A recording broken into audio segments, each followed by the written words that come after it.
السلام علیکم دوستو، آج ہم آپ کو بتائیں گے امیدوں کا سہارا اور فرمان نبوی صلی اللہ علیہ وسلم۔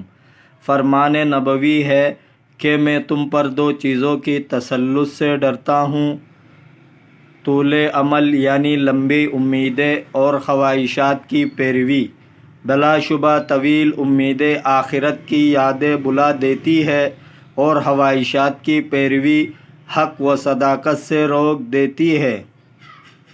فرمان نبوی ہے کہ میں تین شخصوں کے لیے تین چیزوں کی ضامن ہوں: دنیا میں ہمہ گرک، دنیا کے حریص اور بخیل کے لیے دائمی فقر، دائمی مشغولیت اور دائمی غم مقدر کیا گیا ہے۔ حضرت ابو درداء رضی اللہ عنہ نے حمص والوں سے کہا، تمہیں شرم نہیں آتی؟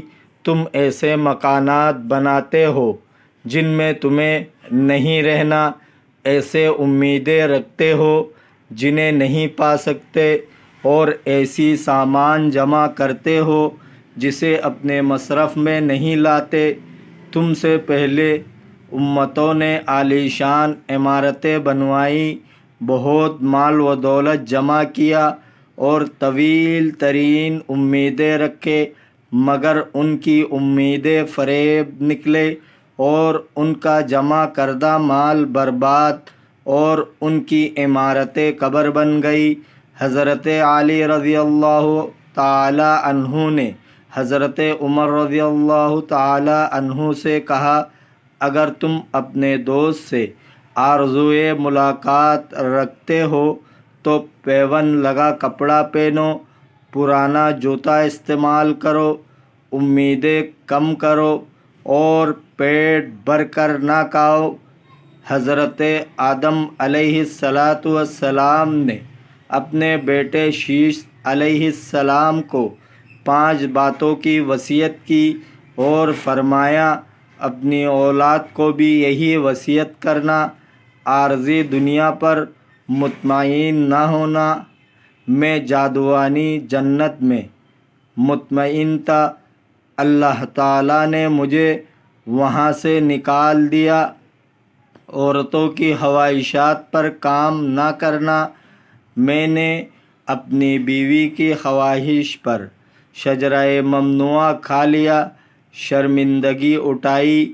ہر ایک کام کرنے سے پہلے اس کا انجام سوچ لو، اگر میں انجام سوچ لیتا تو جنت سے نہ نکالا جاتا۔ جس کام سے تمہارا دل مطمئن نہ ہو اس کام کو نہ کرو، کیونکہ جب میں نے شجرہ ممنوعہ کھایا تو میرا دل مطمئن نہیں تھا، مگر اس کے کھانے سے باز نہ رہا۔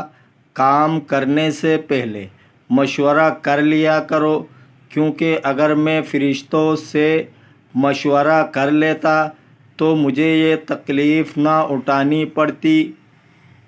مجاہد رحمۃ اللہ علیہ کا قول ہے، مجھ سے عبداللہ بن عمر رضی اللہ تعالی عنہ نے فرمایا کہ صبح کی شام فکر نہ کرو اور شام کو دوسرے صبح کی فکر نہ کرو۔ موت سے پہلے زندگی کو اور بیماری سے پہلے تندرستی کو غنیمت سمجھو، کیونکہ پتہ نہیں کل تمہارا کیا حال ہوگا۔ دوستو، اگر آپ کو ویڈیو اچھی لگی ہے تو لائک کریں، چینل کو سبسکرائب کریں، کمنٹ کریں۔ اپنے بہت سارے خیال رکھیے۔ ملتے ہیں اگلے ویڈیو میں۔ اللہ حافظ۔